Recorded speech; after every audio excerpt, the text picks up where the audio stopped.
Contradictions मौजूद हैं। और क्योंकि इस फैसले की नज़र में बहुत इबाम पैदा किए जा रहा है,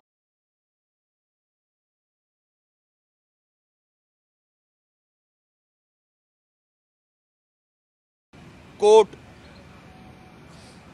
तमाम जजेस की जो बेंच है वो इस केस को सुने और इसका फैसला दे। हम चाहते हैं कि तमाम ऑनरेबल जजेस की कानूनी महारत इस फैसले में शामिल हो और इस फैसले को आइसोलेशन में ना लिया जाए। इसके साथ साथ हम पुरजोर अल्फाज में मज़म्मत करते हैं जो कल रात को पीटीआई के गुंडों की जानिब से सुप्रीम कोर्ट पे धावा बोला गया। रात को सुप्रीम कोर्ट लाहौर रजिस्ट्री के जिस तरह गेट पे चढ़े, जिस तरह दीवारें फैलाने की कोशिशें की, हम इसको आला अदालत पर हमला समझते हैं और हम अपील करते हैं चीफ जस्टिस सुप्रीम कोर्ट से और तमाम इदारों से कि इस तरह के बेहुदा हरकत का फौरी तौर पर नोटिस लिया जाए और इस पार्टी के सरबराह के ख़िलाफ़ कानूनी कार्रवाई की जाए जो अपने वर्करों को मुस्तकिल तौर पर मुश्तअल कर रहा है, मुस्तकिल तौर पर अपने वर्करों को इश्तियाल दिला रहा है। और कल पूरे मुल्क भर में जिस तरह से जो मुजाहरे किए गए, उसमें जो लैंग्वेज इस्तेमाल हुई, जो नारे लगाए गए मुल्क के अहम इदारों के ख़िलाफ़, इस सब का सुप्रीम कोर्ट फौरी तौर पर नोटिस ले, क्योंकि इमरान खान सिर्फ एक चीज़ पर फोकस कर रहा है, या जजमेंट और डिसीजंस उसके फेवर में हो, वरना वो मुल्क में अनारकी फैलाएगा। इमरान खान का मकसद है कि इस वक्त वो हमारी इस्टेब्लिशमेंट को अंडर प्रेशर रखे, इस वक्त वो सुप्रीम कोर्ट को अंडर प्रेशर रखे, इस वक्त वो इलेक्शन कमीशन ऑफ पाकिस्तान को अंडर प्रेशर रखे और अंडर प्रेशर रख के सारे फैसले अपने हक में सुनाए। जिस तरह इस वक्त वो काफ़ी हद तक कामयाब भी रहा है।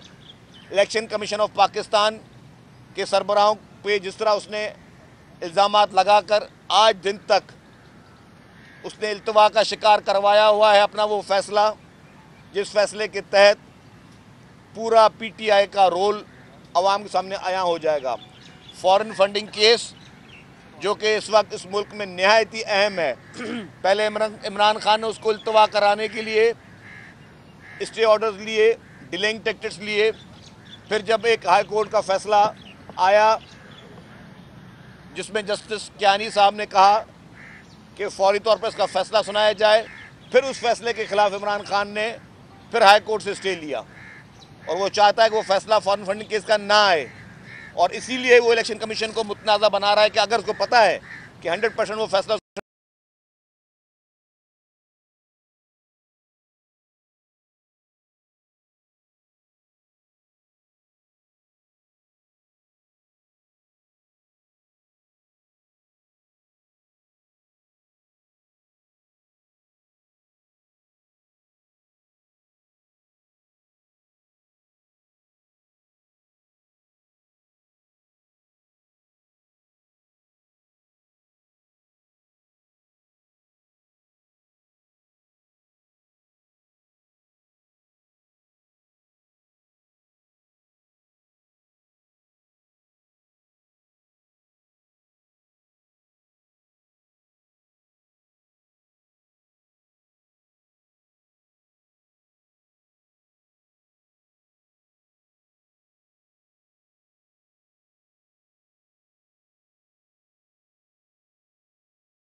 पार्टी के चेयरमैन इमरान खान की ये आपके ऊपर ताकीद है कि आपने वोट देना है चौधरी परवेज़ इलाही को, चौधरी परवेज़ इलाही को। जब वो लेटर लेकर और कोर्ट ने उस लेटर के बेस पे डिस्क्वालीफाई किया पीटीआई के अरकान को, तो आज वही कोर्ट का डिसीजन जब इनफील्ड है, तो ये तो हो नहीं सकता कि अगर इमरान खान के ख़त के ऊपर आप डिस्क्वालीफाई कर दो पीटीआई के अरकान को और चौधरी शुजात हुसैन साहब जो कि पाकिस्तान मुस्लिम लीग काफ के सरबराह हैं, उसके लेटर के ऊपर आप चैलेंज कर लो कोर्ट में। इस मुल्क में दो कवानीन कब तक चलते रहेंगे? इस मुल्क में ये दोहरा मयार कब तक चलता रहेगा? कब तक ये प्रैक्टिस चलती रहेगी कि एक पार्टी के लिए एक कानून और दूसरी पार्टी के लिए दूसरा कानून? इस मुल्क में बहुत सारी इस तरह की मिसालें हैं, इस तरह के बहुत सारे केसेस मौजूद हैं जो कि मैं आज डिस्कस नहीं कर सकता कि कहीं केसेस पे डिस्कस करने के लिए मुझे अपनी पार्टी की तरफ से भी इजाज़त नहीं है, जो कि लोगों की ज़ाती ज़िंदगियों से मुंसलिक करते हैं वो केसेस। लोगों की ज़ाती ज़िंदगी पे मैं जजमेंट्स दिखा सकता हूँ कि एक हाई कोर्ट ने एक हमारे रहनुमा को एक चीज़ पे डिस्क्वालीफाई कर दिया कि आपने ये चीज़ जो है डिक्लेयर नहीं की, वो उनकी ज़ाती ज़िंदगी थी। और वही कोर्ट, वही केस उसके नौयत का जब वो किसी और कोर्ट में जाता है तो ये जवाब देकर पिटिशन को डिसमिस किया जाता है कि जी ये इमरान खान की ज़ाती ज़िंदगी है। इस तरह की बहुत सारी मिसालें हम दे सकते हैं। लेकिन अब इस मुल्क में जजमेंट्स की जो भी मयार है, हम अपील करते हैं, हम किसी पे तनकीद नहीं करते, किसी पे प्रेशराइज नहीं कर रहे। इस प्रेस कॉन्फ्रेंस का मकसद किसी को प्रेशराइज करना नहीं है, किसी के फैसले पर असरअंदाज होना नहीं है। लेकिन हमारी अपील ज़रूर है कि अगर एक मुल्क है तो एक कानून चलेगा। ये नहीं हो सकता कि पीटीआई के लिए इस मुल्क में अलग कानून हो और बाकी दीगर जमातों के लिए अलग कानून हो। ये नहीं हो सकता कि एक पार्टी हमेशा ब्लू आइड बॉय हो और दूसरी पार्टी के लिए दूसरे मयार हों। हमें वो फैसले भी याद हैं जब पेशावर बीआरटी का केस लगा, इस्लामाबाद हाई कोर्ट ने जजमेंट दी, बड़ी क्लियर जजमेंट थी कि केपी के बीआरटी में नैब और एफआईए उसकी इंक्वायरी करें, उसकी इन्वेस्टिगेशन करें। पेशावर हाई कोर्ट की जजमेंट थी और उसी में ही एक रिपोर्ट लगी हुई थी जो कि पेशावर के चीफ मिनिस्टर इंस्पेक्शन टीम की रिपोर्ट थी कि 7 अरब रुपए के सिर्फ किकबैक्स यूज हुए हैं। और उस वक्त केपीके में हुकूमत किसकी थी? पीटीआई की अपनी हुकूमत थी। जो चीफ मिनिस्टर के अंदर कमेटी है, उस कमेटी ने कहा कि 7 अरब के किकबैक्स इन्होंने लिए हैं। क्या हुआ? सुप्रीम कोर्ट से इनको स्टे मिल गया। क्यों स्टे मिला? ये हम सवाल पूछते हैं, ये हमारा हक है सवाल पूछने का। जब आपने दीगर पॉलिटिकल पार्टीज पे केसेस बनाए, किसी एक पॉलिटिकल पार्टी ने अप्लाई किया हो कि जी मेरे खिलाफ इंक्वायरी और इन्वेस्टिगेशन ना की जाए और मुझे स्टे दिया जाए, जो चोर होगा वही जाएगा स्टे लेने के लिए। जिसकी नीयत साफ होगी, जिसके हाथ साफ होंगे, वो कहेंगे जी कोई बात नहीं, आपको जितनी इन्वेस्टिगेशन मेरे लिए करनी है कर ले, जितने मुकदमात मेरे खिलाफ बनाने बना लें। लेकिन इस मुनाफिक शख्स ने, इमरान खान ने पीटीआई के प्लेटफॉर्म पर, केपीके के गवर्नमेंट के प्लेटफॉर्म पर जाके स्टे लेकर बैठ गए। और वो स्टे जो है उसकी वजह से इनके खिलाफ, इनके गर्दन पे अभी तक हाथ नहीं पड़ सके, इनके गिरेबान में हाथ नहीं पड़ सके। तो हम चाहते हैं कि इंसाफ का मयार यकसा हो और इसके लिए ही पीपल्स पार्टी का ये पुरजोर मुतालबा है कि फुल कोर्ट बेंच बने और वो इन फैसलों का, वो सारी इन चीज़ों को देखे और इस पे ऐसे फैसले किए जाए जो कि हर पॉलिटिकल पार्टी के लिए मुल्क में हो। ऐसा नहीं हो सकता कि हर बार पीटीआई को जो है वो फेवरेटिज्म दिया जाए या उसको फेवरेट करार दिया जाए। मुर्तज़ा वहाब साहब, बैरिस्टर साहब बैठे हैं, वो भी आपसे कानूनी कुछ बातें करेंगे। बिस्मिल्लाहिर्रहमानिर्रहीम। मैंने हमेशा ये कहा है कि पीटीआई का मतलब है पाकिस्तान तहरीक इंतशार या पाकिस्तान तहरीक इश्ताल। इन्होंने अपने हर कॉल, अपने हर फेल से या तो अफरा तफरी मचाने की कोशिश की है, लोगों को, इदारों को डराने धमकाने की कोशिश की है, इतनी इल्ज़ाम तराशी की है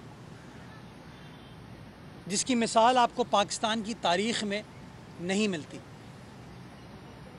ये वो लोग हैं कि जब इनकी हुकूमत का ख़ात्मा हो रहा था तो सुप्रीम कोर्ट के बारे में मायूब स्टेटमेंट्स, काबिल मुज़म्मत स्टेटमेंट्स मुअज़्ज़िज़ जज साहिबान के बारे में दे रहे थे, और फिर जब कोई फ़ैसला इनके हक़ में आता है तो फिर वो कहते हैं कि कानून का बोलबाला हो रहा है। मैं समझता हूँ ये नहीं हो सकता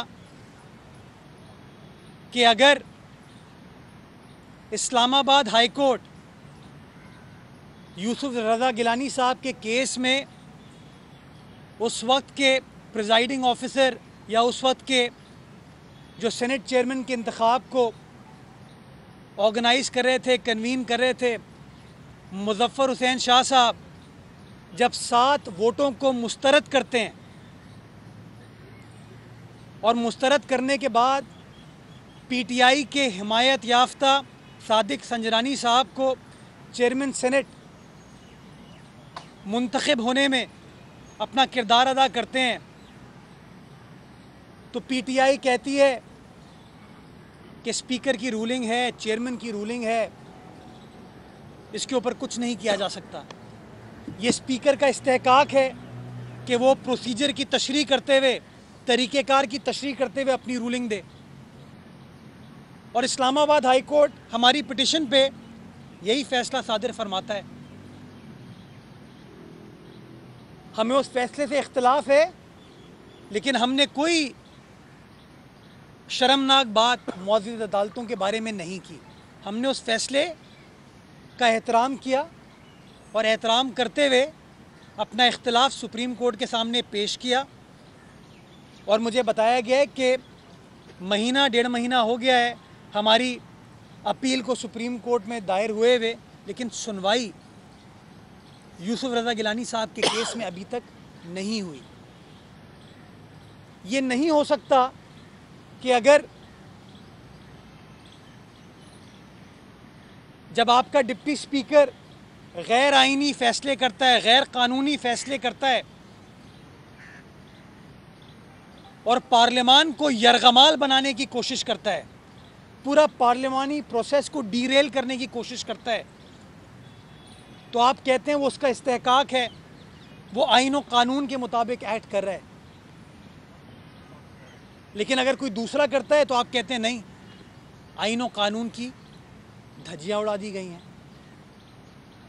मैं समझता हूँ अदालतें, इदारे, शख्सियात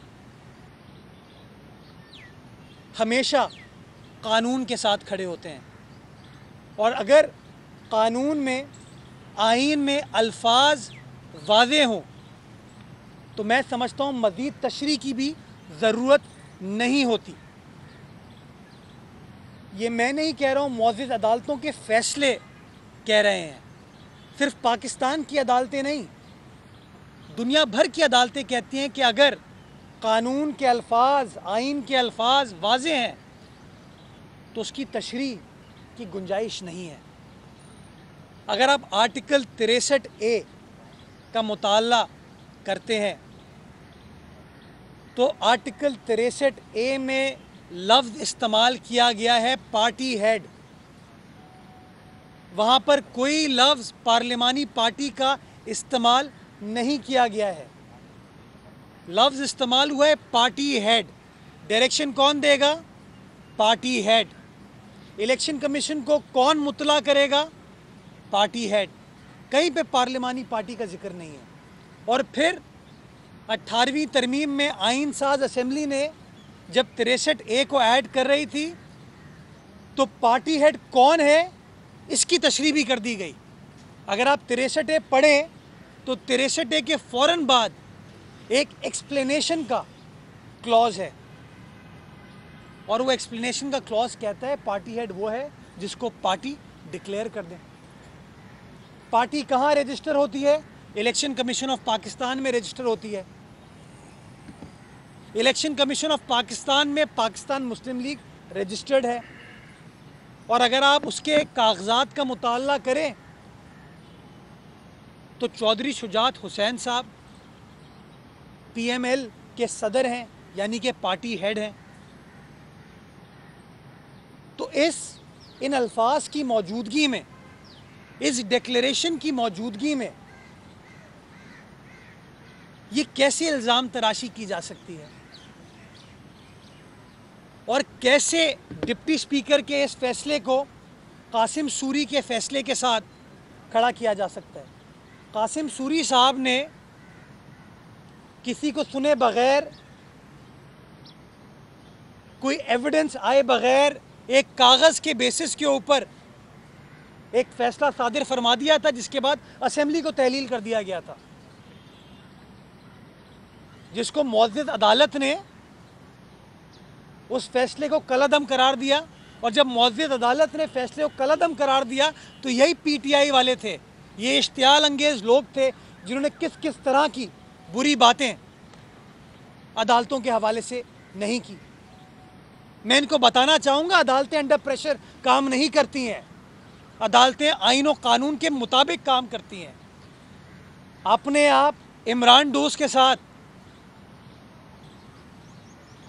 रात को अगर एहतजाज करके, दीवारें फलांग के ये प्रेशर एक्सर्ट करने की कोशिश कर रहे थे, तो आपको पता होना चाहिए मुअज़्ज़ज़ अदालतों ने माजी में मार्शल लॉ का सामना किया। अदालतें आईन और कानून के साथ खड़ी हुई। और अभी भी मैं समझता हूं, जो शर्जील मेमन साहब ने बात की पंजाब के एमपीएस के हवाले से, जब उन 20 एमपीएस को डी-सीट किया गया तो डी-सीट करने की वजह क्या बनी? पार्लिमानी पार्टी हेड का लेटर नहीं था, ख़त था पाकिस्तान तहरीक इंसाफ के जनरल सेक्रेटरी का, असद उमर साहब का ख़त था, जिसमें उन्होंने कहा कि पार्टी का चेयरमैन इमरान खान आपको ये हिदायत दे रहा है कि आप परवेज़ इलाही साहब को वोट देंगे। यानी कि वो जो अमल था हिदायत देने का 63A का, वो मामला जब अदालत के सामने ज़ेर बहस आया तो पीटीआई ने अपनी पार्लिमानी पार्टी का कोई ख़त, कोई मीटिंग शो नहीं की। उन्होंने असद उमर का ख़त शो किया, इमरान खान की हिदायत शो की, वो कागज़ दिखाया जो आज शर्जील साहब ने मीडिया पे रिलीज़ भी किया है। उस ख़त में उन्होंने हिदायत का जिक्र किया और मुअज़्ज़ज़ अदालत ने उस हिदायत के बेसिस पर कि पार्टी हेड इमरान खान आपको हिदायत दे रहा है, उन 20 एमपीएस को डी-सीट किया। तो ये कैसे हो सकता है कि पीटीआई के केस में पार्टी हेड, पार्टी का चेयरमैन, पार्टी का सदर है, लेकिन किसी और सियासी जमात के केस में उनका पार्टी हेड कोई और होगा? या तो आपको इलेक्शन कमीशन में जाके पहले चौधरी शुजात साहब को हटा देना चाहिए था। चौधरी शुजात साहब ने अपनी पार्टी को गाइडलाइन दी तो उनके एमएनएज ने वज़ीर आज़म पाकिस्तान को वोट दिया, आज वो वफाकी काबीना का हिस्सा है। अगर वो काफ लीग के सदर नहीं थे तो इनको चाहिए था कि इलेक्शन कमीशन में कार्रवाई का प्रोसेस स्टार्ट करते, इन्होंने नहीं किया। और मैं समझता हूँ कि मीडिया के सामने इस बात को वाज़े अल्फाज में बयान करने की ज़रूरत है कि जब आइन के अल्फाज बिल्कुल वाज़े हो, गैर मुबहिम हो, कैटेगोरिकल हो, क्लियर हो, उसमें तशरीह की गुंजाइश नहीं होती। और एक ऐसे मामले पर जब ऑलरेडी मुअज़्ज़ज़ अदालत तशरीह कर चुकी हो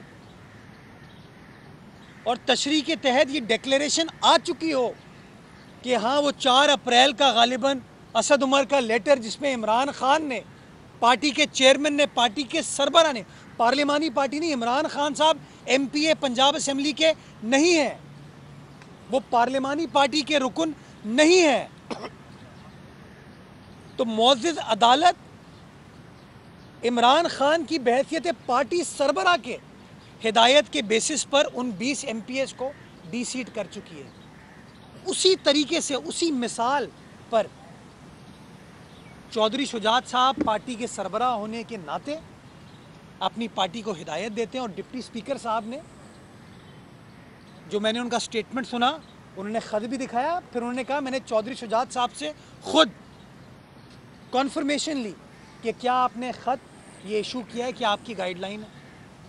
इसके बाद मैं समझता हूँ जो डिप्टी स्पीकर साहब का फ़ैसला है वो आइन के आर्टिकल 63A के ऐन मुताबिक है। और ये भी आपको याद होगा, ये मुअज़्ज़ज़ सुप्रीम कोर्ट ने फ़ैसला किया था कि अगर कोई मेंबर पार्लियामान अपनी पार्टी लाइन के ख़िलाफ़ फ़ैसला करेगा तो उसके वोट को काउंट नहीं किया जाएगा। और याद होगा जब फ़ैसला किया तो पीटीआई ने फिर उसी अदालत जिसके खिलाफ पहले बात कर रही थी उसके फेवर में फिर बात की। ये नहीं हो सकता कि दोहरा मयार कायम किया जाए कि जो पीटीआई को अच्छा लगे वो इस मुल्क का कानून बन जाए, वो इस मुल्क का आइन बन जाए, और जो उनको अच्छा ना लगे उसको हम फॉलो ना करें।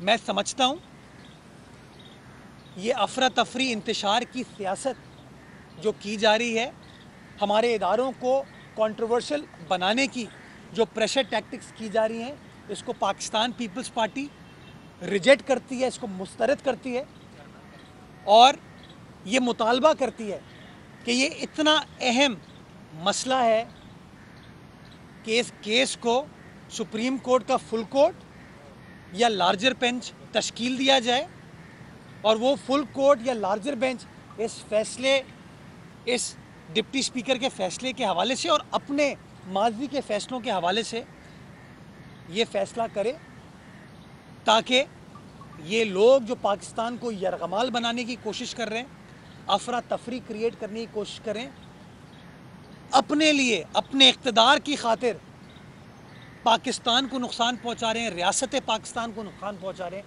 22 करोड़ आवाम को, हमारे इदारों को नुकसान पहुंचा रहे हैं।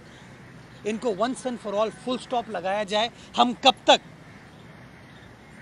इनके डर खौफ से, इनकी प्रेशर टैक्टिक्स से कि चलो आप सुधर जाएगा, आप सुधर जाएगा, कब तक हम?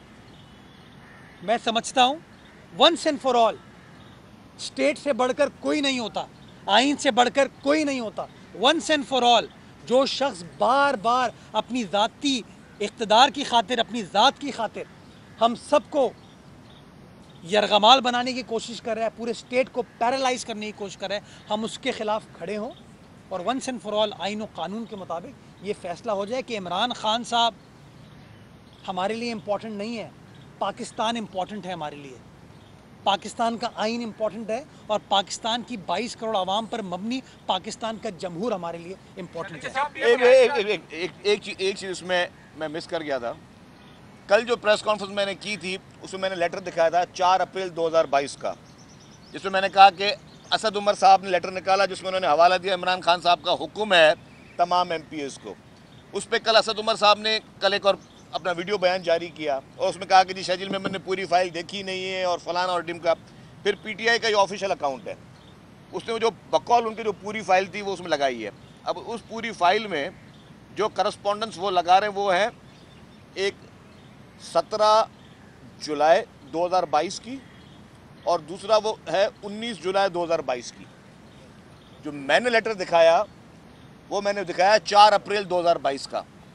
इसका मकसद ये था कि पंजाब में ये सेकंड टाइम चीफ मिनिस्टर की इलेक्शन थी, जो पहले चीफ मिनिस्टर की इलेक्शन थी उसमें आपने इमरान खान का हुक्मनामा डायरेक्ट जारी किया। जो इस बार PTI ने हुक्मनामा जारी किया है उसमें इमरान खान ने महमूद रशीद साहब को पार्लिमानी लीडर नामजद किया और उसने किया है। तो असद उमर साहब, मैंने आपकी पूरी फाइलें पढ़ी हैं, आप अपनी पूरी फाइलें पढ़ लें। और दूसरी बात यह है कि PTI के ऑफिशियल अकाउंट से जो उन्होंने मुझ पर इल्ज़ाम लगाया कि जी मैंने झूठा कोई लेटर पढ़ा है, उस लेटर को आप भी कोर्ट में चैलेंज कर लें। मैं भी उस लेटर को आपने जहाँ जहाँ पेश किया मैं चैलेंज करता हूँ कि वो लेटर आपका ही है और आपकी ही इसमें सिग्नेचर मौजूद है असद उमर साहब की। और असद उमर साहब के उस लेटर के बिना पर तो सुप्रीम कोर्ट में ये लोग जा ही नहीं सकते। इनकी पूरी पिटीशन जो है वो गलत है, झूठी है, मन गढ़ंत है। क्योंकि जब आप 4 अप्रैल 2022 को अपने MPs को ये ताकीद करते हो कि आर्टिकल 63A के तहत आप लोग, लाजिम है आप लोगों पे, तमाम MPs पे कि आप परवेज़ इलाही को वोट दें, तो अगर आप डायरेक्ट वहाँ पे पार्टी हेड का लेटर यूज़ करते हो तो आज अगर परवेज़ इलाही, आज अगर चौधरी शुजात हुसैन साहब का वो लेटर आया है तो आपको उसको मानना पड़ेगा। मैं दोबारा कह रहा हूँ कि इस मुल्क में एक कानून, एक आइन चल सकता है और सबके लिए एक पॉलिसी हो सकती है। ये बता दें कि जब भी मुल्क में सियासी और आईनी बहरान पैदा होता है वो मामला सुप्रीम कोर्ट को जाता है, उस जजेस पर मुश्तमिल बेंच तश्कील दिया जाता है और फिर ये तासुर पाया जाता है कि जी फ्रेंडली और याराना बेंचेस हैं और उसमें जस्टिस काजी फायज ईसा और दीगर जो जजेस हैं वो उसमें शामिल नहीं होते।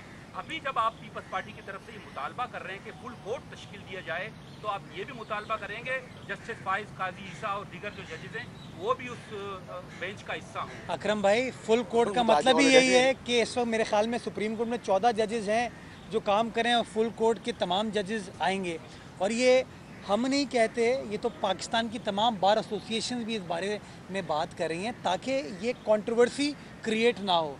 आप इतना अहम मसला है जिसके ऊपर अदालत छुट्टी के दिन भी काम कर रही है, तो इस अहम मसले को अगर किसी तफरीक के बग़ैर, किसी कंट्रोवर्सी के बग़ैर अगर हम आइन के मुताबिक रिजॉल्व करना चाहते हैं तो क्यों ना ये बेहतर होगा कि एक फुल कोर्ट तश्कील दे दिया जाए, तमाम मुअज़्ज़िज़ जज साहिबान बैठें और वंस एंड फॉर ऑल इस मामले को हल करें। क्योंकि मैं समझता हूँ कि पहले जो फ़ैसला आ चुका है वो प्रेसिडेंट बन चुका है, ये असद उमर साहब के ख़त के बेसिस के ऊपर हुआ है। उस प्रेसिडेंट को फॉलो करना उन 3 जजेस के ऊपर भी लाजिम होगा क्योंकि गालिबन उन्हीं का फ़ैसला है।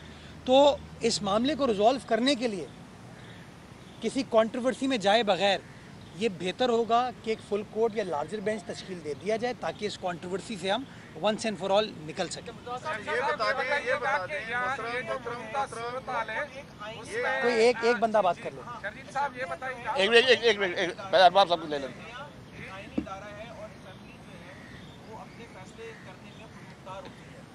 हम ये देख रहे हैं कि पाकिस्तान में एक नई रिवायत डल गई है कि असेंबली के फैसलों को सुप्रीम कोर्ट में और हाई कोर्ट में चैलेंज किया जाता है बार बार। तो क्या अदालतों के जरिए अगर हुकूमत चलानी है तो फिर असेंबलियों की हैसियत क्या बचती है? बहैसियत सियासतदान और कानूनदान आप इस हवाले से क्या कहते हैं? तो मेरा ज़ाती, देखिए, मैं अपना कुछ चीज़ों पे बड़ा क्लियर कट मेरा ओपिनियन है और मैं समझता हूँ सियासी मामलात में जितना कम अदालत इन्वॉल्व होगी वो हमारी अदालतों के लिए भी बेहतर है। ये यकीन जाने इमरान खान के फेवर में फ़ैसला हो गया तो ये शामियाने बजाएंगे, अगर खुदा न खास्ता ख़िलाफ़ हो गया तो फिर अदालतों के ख़िलाफ़ बात करेंगे। तो मैं समझता हूँ कि थोड़ा सा सियासी मामलात जो हैं, जो उसूल तय हो गए हैं, आइन में चीज़ें दर्ज हैं, उसके तहत अगर चलें तो ज़्यादा बेहतर होगा।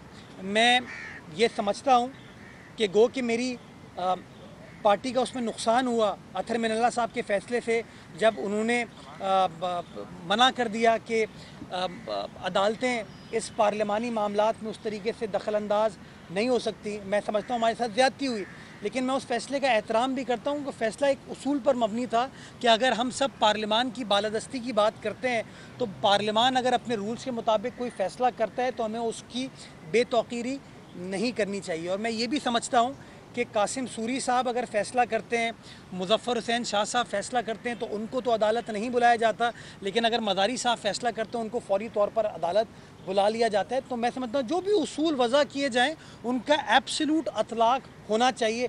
ये नहीं हो सकता कि किसी और के लिए कोई और उसूल हो, किसी और के लिए कोई और उसूल हो।